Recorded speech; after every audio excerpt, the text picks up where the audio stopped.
own money. This didn't stop Vanessa though, because she just shifted her strategy and stopped saying anything explicit. She would make comments to the Nolan twins, saying things like, if I win the game, those that helped me along the way will have a very nice Christmas. And I am very generous with my friends and family. Honestly, some of those comments were definitely towing the line that she was already towing pretty hard.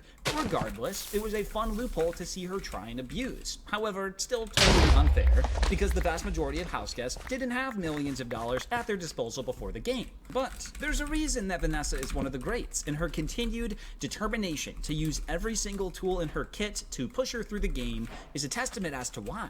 All right, so look, I'm a professional poker player, and over the last 10 years, I've earned $4.5 million on the world circuit. I'm one of the top earning females of all time. While others might rely on their physical competitiveness, I call. Faces. I'm gonna be relying on my $4.5 million. Up next, we have some loopholes dealing with powers in the game. When it comes to powers, there are a bunch of rules on what you can and can't do with them. But there are two rules that are very clear. You cannot lie and tell people you possess a power that you don't have, and if you do have a power, you cannot lie about what it does. However, with a little thinking, there are some clever workarounds to both of those rules, and two players found a loophole for each one. The first one we'll go over is about telling people you possess a power that you don't have. The idea behind this rule is to stop players from bluffing with ultimatums. Without this rule, you could go to the HOH and say, hey, I found this secret power that allows me to instantly evict the HOH that evicts me, so you better not send me home. To me, that's just not fun, so I get why you can't tell people you have a power that doesn't exist. But what if you don't actually tell them? What if, instead, you showed them something, and then let their imagination run wild with it? In Big Brother 10, Dan Giesling was constantly thinking of ways to push himself further into the game, but at either the Final 7 or Final 5, I couldn't find which one for sure, Dan had spent a night crafting a fake veto made out of tinfoil, and it actually looked really good. Dan's plan was that if his back was pushed against the wall and he had no other way of saving himself, he would flash his makeshift veto in the direction of some of the other players and hope that it was enough to get their paranoia racing.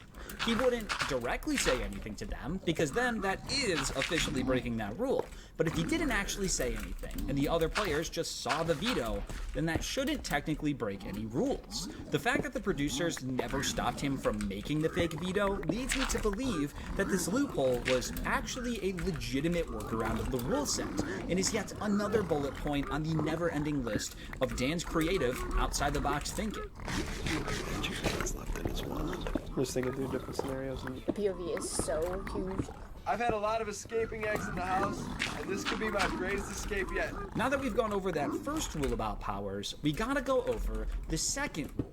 If you have a power, you cannot lie about what it does. In a similar vein to the first rule, this is in place to stop players from abusing any power they have by overinflating what it actually does. Each power given in the game comes with a specific set of instructions on how it works, and you can either share what it does with the other players or tell them nothing, but you can't add on anything extra when describing it to the others. However, if you look at the fine print, you might notice something. You can't lie about your own power. But it didn't say anything about someone else's power. In week 1 of Big Brother 20, house guest Sam received the bonus life power app, which gave her the power to offer one of the first 3 evicted house guests the chance of coming back into the game immediately after their eviction. Sam informed another house guest, Tyler, about this power and told him what it did. However, since it wasn't Tyler's power, Tyler was allowed to lie about what it did.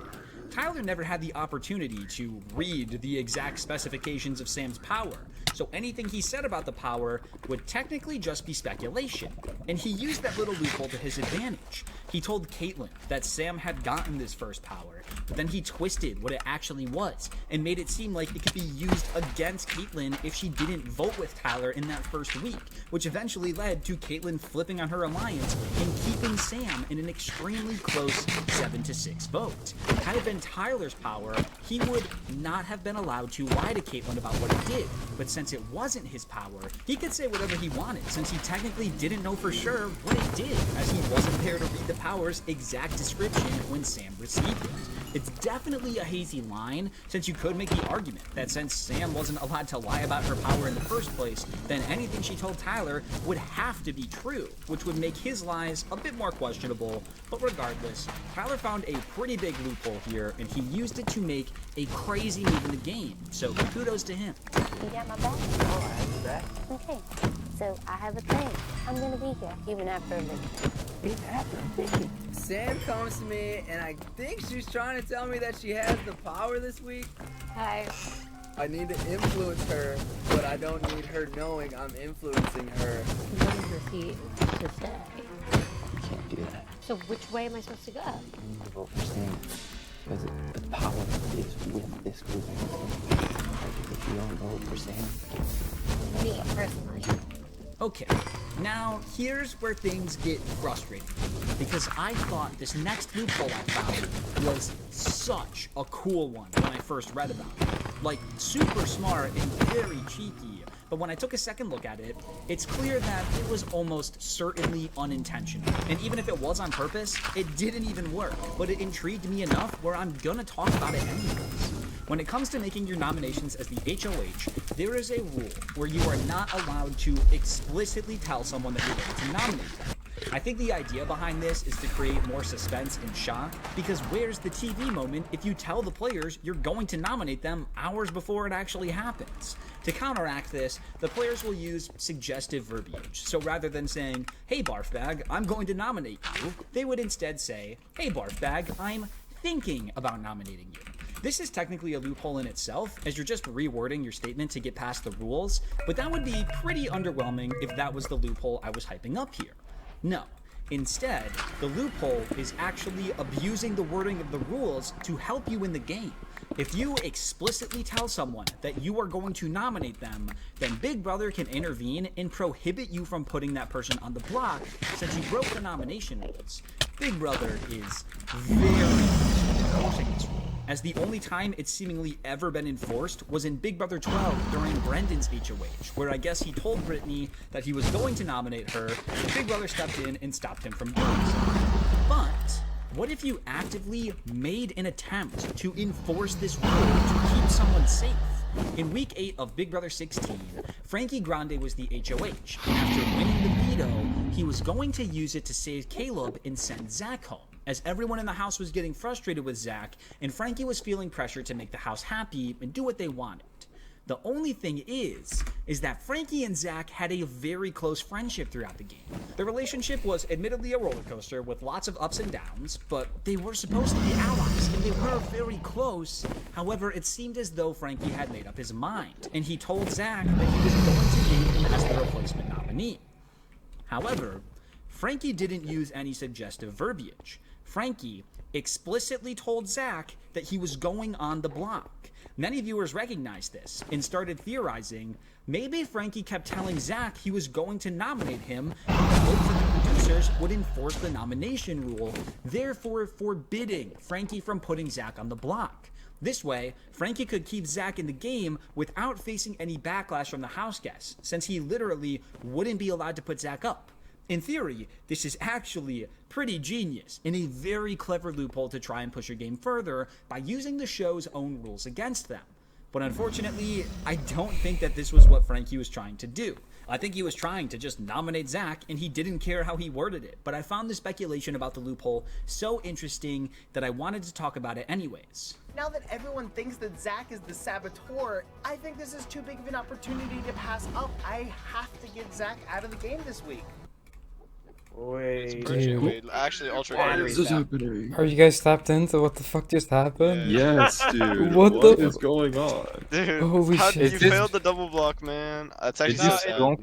Bruh, It's stronghold blinded. Bro, Yeah. whether you don't know how to do No, he did his That's insane. search portal, measured, and then got to the stronghold in 1 second, actually. Dude, that scared the shit out of me. Is Shimai, is that your first one ever? Yes. I thought it was Was it Was that just in the whole fort? PB too? I don't know if that's stronghold PB. What time I is think it? it What is. blind? What time did I blind? 6:17. Oh shit! Yeah, it is. Damn, that- Dude, I got Wait, so You were like in front of the nervous. portal, dude, you were like in front of the portal room, but you didn't, and like I didn't see it at first either. Like you had to... Yeah, I That's saw fucking lava crazy. and I thought it was like cave Wait, lava. did you build it in the fort? Yeah, I built it in the you fort. don't have votes That on the suit is so YouTube. Bro, good. what? Man, this some HDMI, bullshit, that's actually man. crazy. Like, it's 6:41 enter end. And it's not even sub 10. That's so sad. Wait, you Yeah. finally got sub 7 and enter. Yeah, and it beats Yeah. mine. Nice. and I don't. I really didn't want this to PB, but I think it would have been cool if it sub-8'd. Let's try HDMI. Yeah, no, that'd have been such a funny sub 8 if you had Yeah. fucking stronghold blind sub 8. Were you nervous at all? I could see the I wasn't shades. nervous until the Stronghold Stronghold. blind. That's Well, pretty yeah, clear because it's a obviously. 617 blind. No shit, yeah, what? But this seat is so good. I just didn't know how to play the fort Wait, at all. can I play it? I want to play it. What's Once- your once you're down. RGB HDMI? What's your 828. RGB? Oh. Dude, this is max. It's going. It's Dude, that's not. insane. I'm That getting is fucking actually Max crazy. fucking ultra goon, bro.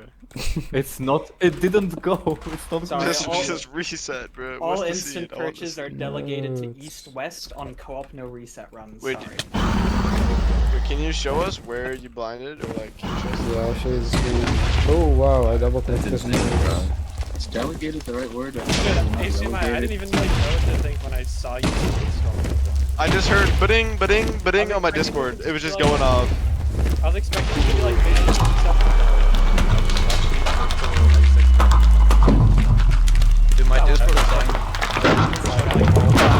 I got like brain damage. It was like I didn't fucking know. Wait, what was?